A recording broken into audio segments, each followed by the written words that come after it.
Hello friends, ഞാനിവിടെ ബ്രിസ്ബനിൽ നമ്മുടെ ഒരു പഴയകാല ഫ്രണ്ട്സ് ഉണ്ട്. അപ്പോൾ അവരുടെ സാം അവരിവിടെ 2008 കാലയളവിൽ വന്നതാണേ. അവർക്കൊരു ഇൻഡോർ ക്രിക്കറ്റ് സ്റ്റേഡിയം ഉണ്ട്. അപ്പോൾ ഞാനിത് അവരുടെ അടുത്താണ് വന്നിരിക്കുന്നത്, സാംസ് ഇൻഡോർ ക്രിക്കറ്റ് സ്റ്റേഡിയം. അപ്പം പുള്ളിക്കാരൻ്റെ ഭാര്യ മിസ്സി, അങ്ങനെ അവർ 2 കുട്ടികൾ. അപ്പോൾ ഇവിടെ ഒരു നാഷണൽ ചാമ്പ്യന്മാരാണ് ബാഡ്മിൻ്റണിൽ. ഇപ്പോൾ ഇവിടെ ഒരു ട്രെയിനിങ് സെൻ്ററൊക്കെ ഉണ്ട്. അപ്പോൾ ഞാൻ അവരുടെ വിശേഷങ്ങളൊക്കെ ഇന്നത്തെ വിശേഷം. ബാഡ്മിൻ്റന് അത്രയധികം നമ്മുടെ ഇടയിൽ അത്രയും പോപ്പുലാരിറ്റി ഒന്നും ഇല്ലെങ്കിലും ഇവിടെ ലോക ചാമ്പ്യന്മാരുമായിട്ട് കിടപിടിക്കുന്ന ഇവിടെ ഒരു കൂട്ടം മലയാളികളുണ്ട്. മലയാളികൾ പ്രത്യേകിച്ച് അപ്പനും മക്കളുമാണ്. അവർ നമ്മുടെ പത്തനംതിട്ടയിലുള്ള ആൾക്കാരാണ്. അദ്ദേഹത്തിൻ്റെ പേര് സ്റ്റീഫൻ. ഹലോ, നമസ്കാരം. സ്റ്റീഫൻ ചേട്ടാ, എന്നാണ് വാർത്തകൾ? സന്തോഷമായിട്ടിരിക്കുന്നു. അതെ അല്ലേ. ഇപ്പോൾ ഒരു ചെറിയൊരു ഗ്യാപ്പ് കിട്ടിയതുള്ളൂ. ഇവർക്കൊരു അടുത്ത 4 മണിക്ക് അടുത്ത ക്ലാസ് ഉണ്ട് അല്ലേ? അതെ, പേരൊന്ന് പറയാമോ? ഫുൾ നെയിം ഒന്ന് പറയാമോ? എൻ്റെ പേര് സ്റ്റീഫൻ കോശി സാം. നാട്ടില് പത്തനംതിട്ട പൂങ്കാവ് അല്ലേ? ശരി. അതെ, ശരി. മോൻ്റെ ഇമാനുവൽ സ്റ്റീഫൻ സാം. മോൻ്റെ പേരെന്നാ? എഫ്രൈം സ്റ്റീഫൻ. ആരാ മൂത്ത ആളാരാ? ഞാനും മൂത്ത. അതെ അല്ലേ. എന്താ ചെയ്യുന്നത് ഇപ്പം? ഞാനിപ്പം യൂണിയിൽ പാർട്ട് ടൈം ആയിട്ട് ടീച്ചിങ് പഠിക്കുക, പിന്നെ ടീച്ചിങ് പഠിക്കുന്നു. ഓക്കെ. അപ്പം ആരാണ് നമ്മുടെ റോൾ മോഡല്? ലൈക്ക് ബാഡ്മിൻ്റൺ കുറേ റോൾ മോഡലുണ്ട് എനിക്ക്. ഇപ്പോഴത്തെ വിക്ടർ ലൈൻ. അതെ അല്ലേ. ഇപ്പോൾ എത്ര വർഷമാണ്? കുഞ്ഞിലെ തൊട്ട് പപ്പ പഠിപ്പിക്കുന്നത് അല്ലേ? പപ്പ എന്ന് പറഞ്ഞാൽ പപ്പയാണ് നമ്മുടെ കോച്ച്. പപ്പ ഒരു എത്ര വർഷമായിട്ട് അല്ലേ, ഒരു പഴയ 12 വർഷമായിട്ട് ബാഡ്മിൻ്റൺ ട്രെയിനിങ് ചെയ്യും. നാട്ടിൽ എന്തോ ഒരു ഫിസിക്കൽ എഡ്യൂക്കേഷൻ? നാട്ടിൽ 20 years ആയിട്ട്. അതെ അല്ലേ. കായിക അധ്യാപകൻ ആണല്ലേ. അപ്പം അടുത്ത ആൾ പെണ്ണ് മോനെ വരുന്ന പറഞ്ഞേ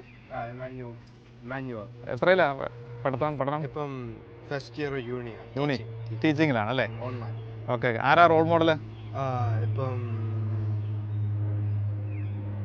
ലക്ഷ്യസൻ ആണല്ലേ. ഇങ്ങനെ മാറിക്കൊണ്ടിരിക്കും അല്ലേ നിങ്ങൾ?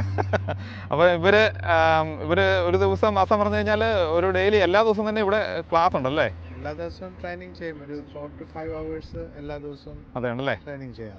ഇവർ നാട്ടിൽ 2008 മുതൽ ഇവിടെ ഉള്ളവരാണ്. 2008 മുതൽ ഇവിടെ ഉണ്ട് അല്ലേ? അന്നേരം സമയത്ത് ഇതിപ്പോൾ ഇവിടെ തുടങ്ങിയിട്ട് എത്ര വർഷമായി? ഇത് തുടങ്ങിയത് 2020 ഓഗസ്റ്റിലാണ്. 2020 ഓഗസ്റ്റിൽ. അതെ. ഓക്കെ. ഇവിടെ ഓഗസ്റ്റിൽ തുടങ്ങി. അപ്പോൾ എത്ര ആൾക്കാർ വരുന്നുണ്ടായിരിക്കും ഏകദേശം? ഒരു ദിവസം ഒരു വീക്ക് ഡേയ്സിൽ ഏകദേശം എനിക്ക് തോന്നുന്നു ഒരു 300 ഒക്കെ വരും. അതെ അല്ലേ. വീക്കെൻഡ്സിൽ ഒരു മേ ബി അറൗണ്ട് 500-600 പീപ്പിൾ ഒരു ദിവസം വരും. ശരി. പപ്പ ഒരു പഴയൊരു പാട്ടുകാരനൊക്കെ എന്ന് കേട്ടു. എൻ്റെ ഫാദർ നന്നായി പാട്ട് എഴുതുന്ന ആളാണ്. അറിയാവുന്ന പാട്ടായിരിക്കും. പപ്പ എഴുതിയൊരു പാട്ടാണ് യേശു എന്ന അഭയകേന്ദ്രം മാറ്റമില്ല സ്നേഹിതൻ, അതുപോലെ സിയോൻ മണാവനെ ശാലേമിൻ പ്രിയനെ യഹോവയെ കാത്തിരിക്കുന്നു. അങ്ങനെ ഒരു 300-300-ലധികം ഗാനങ്ങൾ എഴുതിയിട്ടുണ്ട്. ശരി. ഓക്കെ. അദ്ദേഹത്തിൻ്റെ ഓർമ്മയ്ക്ക് വേണ്ടിയാണ് നമ്മൾ സാംസ് ബാഡ്മിൻ്റൺ എന്നുള്ള പേര് നിലനിർത്താൻ. 2017 പപ്പ മരിച്ചു.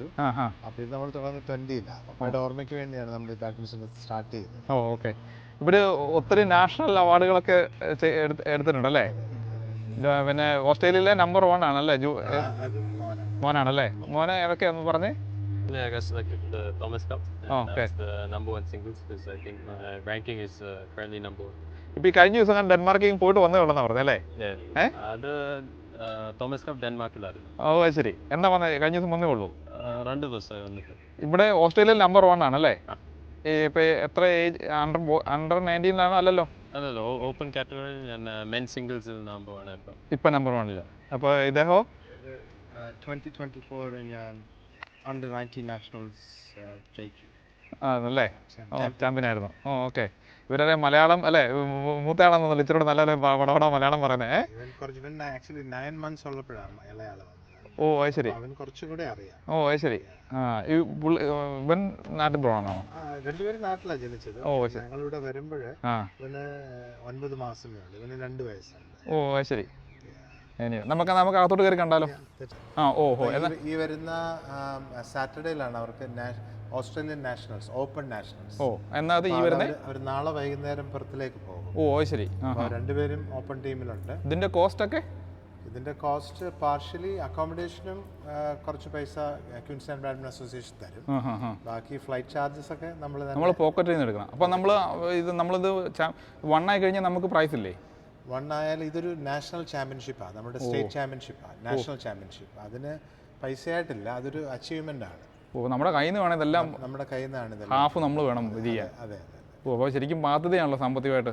സാമ്പത്തികമായിട്ട് ഒത്തിരി പൈസ ഉണ്ടെങ്കിൽ ഇത് റൺ ചെയ്യാൻ പറ്റുമോ? ട്രെയിനിങ് ചെയ്യാൻ പറ്റുള്ളൂ. അപ്പോൾ ഇത് നമ്മൾ ഈ ഒരു വലിയൊരു കോട്ട് നമ്മൾ ലീസിന് എടുത്തിരിക്കുകയാണോ അതോ? ഇത് കഴിഞ്ഞ 10 വർഷം കൊണ്ട് നമ്മൾ 10 വർഷത്തേന് ഞാൻ ലീസിന് എടുത്തിരിക്കുന്ന ഒരു പ്രോപ്പർട്ടിയാണ്. ഓ ശരി. അപ്പം ഇതെങ്ങനെ വാടക വരുന്നതിന് ഒരു മാസം? വാടക ഏകദേശം ഒരു $45,000 ഒരു മാസമാണ്. ഒരു മാസമാവും. ഓ ഓ.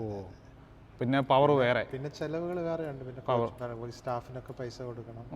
കോച്ച് നമുക്ക് ബാക്കിയുള്ള യൂട്ടിലിറ്റീസ് ഒക്കെ വേറെ സെപ്പറേറ്റ് ആയിട്ടുണ്ട്. ഓ ശരി. വലിയൊരു ബാധ്യതയാണ്. ഓ ശരി.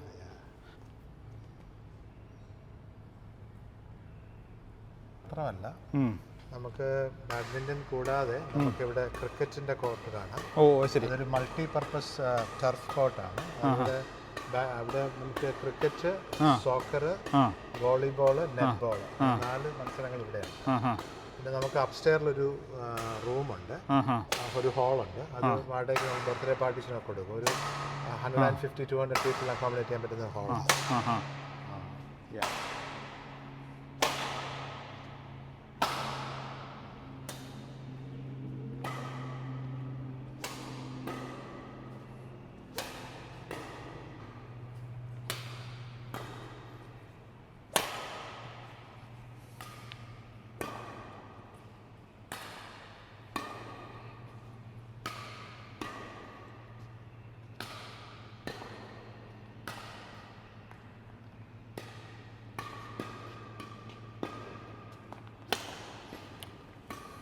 ഇതൊരു ഔട്ട്ഡോർ ആളുകൾക്ക് കളി കഴിഞ്ഞിരിക്കാനും കളി കഴിഞ്ഞ് വന്ന് വിശ്രമിക്കാനും ഒക്കെ ഉള്ള ഒരു ഏരിയ ആണ്. ഇവിടെ നമുക്ക് പ്രോഗ്രാമിനൊക്കെ കൊടുക്കാറുണ്ടല്ലേ? കളിക്കാൻ വേണ്ടിയുള്ള കിഡ്സിന്റെ ഏരിയയും പൂൾ ടേബിളും ഒക്കെ ഉണ്ട്. നല്ല സ്പേഷ്യസ് ആണല്ലോ അത്. അതെ അതെ. ഇപ്പോൾ ഒരു പരിപാടിയൊക്കെ നടക്കുന്നുണ്ടെങ്കിൽ ഒരു ഡേ ടൈം കൊടുക്കുന്ന എത്ര രൂപയ്ക്ക് കൊടുക്കുമായിരിക്കും?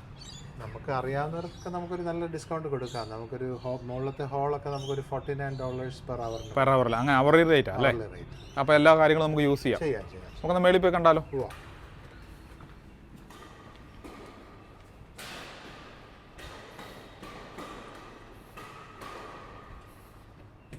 മേളിൽ ക്രിക്കറ്റ് എന്താന്ന് പറഞ്ഞേ? മുകളിൽ നമുക്ക് ടേബിൾ ടെന്നീസ് ഉണ്ട്.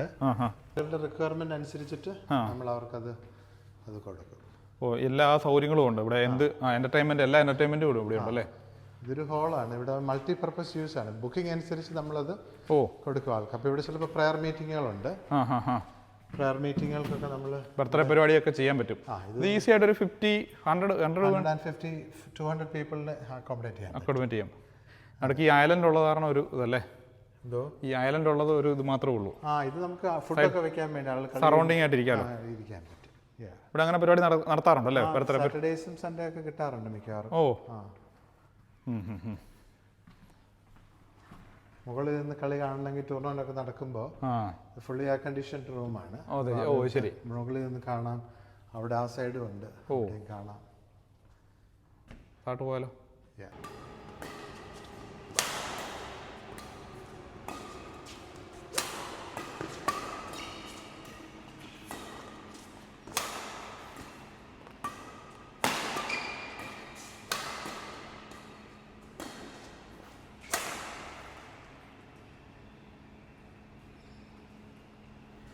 ഞാൻ ഇവിടെ എഫ്രീമിൻ്റെയും മനുവലിൻ്റെയൊക്കെ വീട്ടിലാണ്. അവരുടെ ചെറുപ്പത്തിലെ 12 വയസ്സ് മുതലുള്ള അവരുടെ ഹാർഡ് വർക്കാണ് ഇത് ഈ കാണുന്നത് കേട്ടോ. ഇതിലേത് ഏറ്റവും പ്രിയപ്പെട്ടതെന്ന് ചോദിച്ചു കഴിഞ്ഞാൽ അങ്ങനെ പറയാൻ പറ്റുമോ?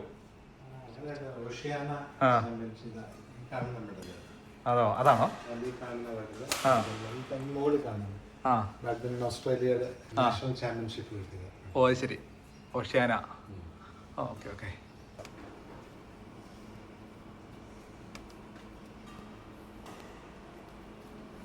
അങ്ങനെ ഓരോരോ വർഷങ്ങളല്ലേ, ഓരോ അവരുടെ കഷ്ടപ്പാടും ഹാർഡ് വർക്കിൻ്റെ. Sports person of the year ആയിരുന്നു. ഓ ശരി. ഓക്കെ.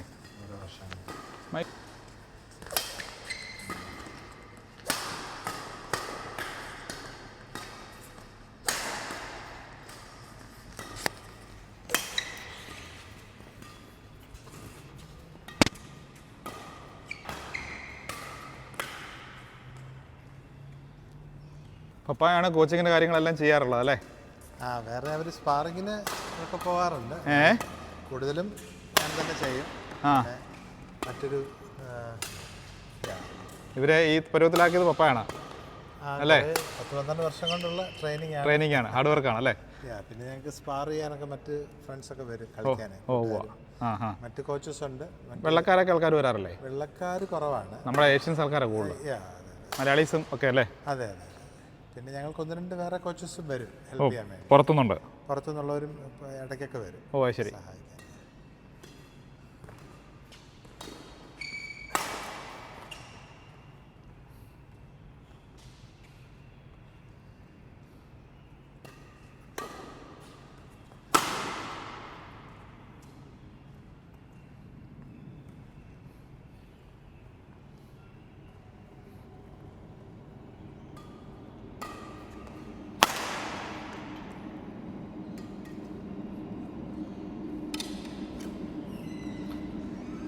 ലൈഫ് വാസം പറഞ്ഞു കഴിഞ്ഞാൽ ഇവിടെ ഫുൾ ടൈം ഇതിനകത്താണല്ലേ? ഫുൾ ടൈം ഇവിടെ കോർട്ടിലാണ്. ഇതൊരു വലിയൊരു കമ്മിറ്റ്മെന്റ് ആയതുകൊണ്ട് നമുക്കിത് അങ്ങോട്ടും ഇങ്ങോട്ടും പോകാൻ പറ്റത്തില്ല. എനിക്ക് പോകുന്നില്ല.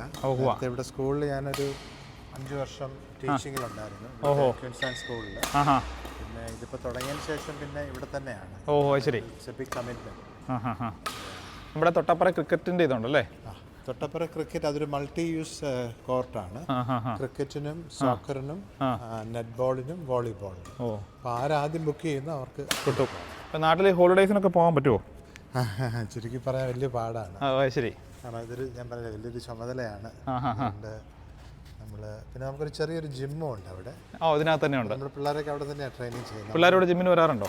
അപ്പോൾ ഞങ്ങൾക്ക് കുറച്ച് മറ്റ് സ്റ്റേറ്റ് പ്ലേയേഴ്സ് ഇവിടെ ഞങ്ങൾ ട്രെയിനിങ് ചെയ്യുന്നു. മലയാളീസ് ആണോ അതോ മലയാളികളായിട്ടുള്ളവർ? എല്ലാം ചൈനീസും ആൾക്കാരാ ബാക്കിയുള്ളവർ. ഇപ്പം നമുക്കിപ്പോൾ ഒരു പുതിയ നമ്മുടെ പിള്ളേരെയൊക്കെ ട്രെയിനിങ്ങിന് വിടണമെന്നുണ്ടല്ലേ, ഇങ്ങോട്ട് വിടണമെന്നുണ്ടല്ലോ, നിങ്ങൾ എത്ര രൂപ ചാർജ് ചെയ്യും ഒരു വീക്കിലി? നമ്മൾ ആക്ച്വലി വളരെ റീസണബിൾ ആണ്. എന്നാലും ഒരു വീക്കിലി വിടുന്നതിന് വീക്കിലി അത് നമുക്ക് നമ്മുടെ 10 വീക്സ് പ്രോഗ്രാമാണ് കൂടുതലും ഉള്ളത്. ഓ അങ്ങനെയാ? അതെ. അന്നേരം അത് ഒരു സെഷന് $40. അപ്പോൾ അല്ല സ്ഥിരമായിട്ട് നമുക്ക് ഇങ്ങനെ ഓൺ ഗോയിങ് ആയിട്ട് വിടാൻ പറ്റത്തില്ല? പറ്റും. അല്ല അങ്ങനെ സെക്ഷൻ ആയിട്ട് വിടാൻ പറ്റുള്ളൂ? ഓരോ ടേം അനുസരിച്ചാണ്. അങ്ങനെ ഒരു ടേമിന് ഇത്ര രൂപ? അങ്ങനെ നമ്മൾ $400 വാങ്ങി. അപ്പോൾ അതിന് 10 ക്ലാസ്സേ ഉള്ളൂ? 10 ക്ലാസ് അങ്ങനെ വിടുന്നത്. അപ്പോൾ ഒരു ടേം എന്ന് പറഞ്ഞാൽ എത്ര 10 വീക്ക് നമ്മുടെ സ്കൂൾ ടേമില്ലേ? അത്ര തന്നെ ഓരോ 4 ടേം ഉണ്ട്. അപ്പോൾ ടേം 1 10 വീക്സ്, പിന്നെ ടേം ഒരു ടേമിന് ഇത്ര രൂപ? 400 രൂപ. പിന്നെ റെഗുലർ ട്രെയിനിങ് ഉള്ളത് അത് വേറെയാണ്. ഇത് നമ്മൾ കൊടുക്കുന്നത് ബാക്കിയുള്ള പുറമേ ഉള്ള കുട്ടികൾക്ക്. ഇപ്പം നമുക്ക് ഞാൻ ചോദിക്കുന്ന ഒരു ഫൺ ഇവിടെ ഇല്ലാത്തപ്പം രാത്രിയിലൊക്കെ ഒരു ഫണ്ണായിട്ട് വന്ന് നമ്മുടെ ആൾക്കാർക്ക് മലയാളീസിന് കളിക്കാൻ പറ്റുമോ? ഒത്തിരി പേര് വരുന്നുണ്ട്. അങ്ങനെ കളിക്കുന്നതിന് കുഴപ്പമില്ല? അത് ഓൺലൈൻ ബുക്ക് ചെയ്യാം അവർക്ക്. അപ്പോൾ അതിന് അങ്ങനെ പേയ്മെന്റ് എന്ന് ചോദിക്കുന്നത്? അത് ഓൺലൈൻ ചെയ്യുമ്പോൾ അവർക്ക് $35 ആണ് ഒരു അവറിന്, ഒരു മണിക്കൂർ. ഒരു അവറിന്? ഒരു മണിക്കൂർ. ഓ അതെ. എക്സ്പെൻസീവ് ആണ്. ഒരു മണിക്കൂറിന് ഒരാൾക്ക് $35 വെച്ച്? ഒരാൾക്കല്ല, ഒരു കോട്ടിന് എത്ര പേരെ വേണേലും കൊണ്ടുവരാം. ഒരു കോട്ടിന് $35 ഒരു മണിക്കൂറിന്? അതെ, ഒരു മണിക്കൂർ. അപ്പോൾ സാധാരണ ഒരു 2-3 മണിക്കൂറൊക്കെ മിനിമം കളിക്കുമല്ലോ? അവർ 2 മണിക്കൂർ സാധാരണ എല്ലാവരും കളിക്കാറുണ്ട്. അവരുടെ കൂട്ടത്തിൽ 6-7 പേര് കാണും. അപ്പോൾ അവർക്ക് കോസ്റ്റ് സ്പ്ലിറ്റ് ചെയ്യുമ്പോൾ കുറച്ച് പൈസ അല്ലേ ആവുന്നുള്ളൂ. അത് ശരി. എല്ലാവരും കൂടി ചെയ്യുവാണല്ലോ. ഇപ്പോൾ ജിം എന്ന് പറയുന്നത് എവിടെയാണ്? ഉള്ളിലാണ്. അവർക്ക് വരുന്നവർക്ക് ബാക്കിയുള്ള സമയത്ത് ജിമ്മൊക്കെ ഉപയോഗിക്കാമല്ലോ? ഉപയോഗിക്കാം. അല്ലേ? കൂടുതലും നമ്മുടെ ബാഡ്മിൻ്റൺ ട്രെയിനേഴ്സിന് വേണ്ടിയുള്ളതാണ്. ഓ ശരി. ചെറിയ നമ്മുടെ ചെറിയ രീതിയിലുള്ള ചെറിയൊരു സെറ്റപ്പാണ്. അത്യാവശ്യ സാധനങ്ങളൊക്കെ ഉണ്ട്. അതെ. നിങ്ങൾ തന്നെ സെറ്റ് ചെയ്തിരിക്കുന്നതാണോ? നമ്മൾ തന്നെ സെറ്റ് ചെയ്തത്. ഓ ശരി.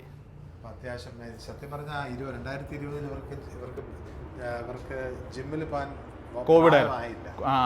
ആ സമയത്ത് നമ്മൾ സെറ്റ് ചെയ്തത്. ഇപ്പം പിന്നെ 18 വയസ്സായി, 20 വയസ്സായി. എന്താന്ന് പറയുമ്പം ജിമ്മിൽ നമുക്ക് പോകാൻ പറ്റത്തില്ല. ആ സമയത്ത് സെറ്റ് ചെയ്തതാണ്. ആദ്യം വരുമ്പോൾ മിസ്സി തന്നെയല്ലേ വന്നത്?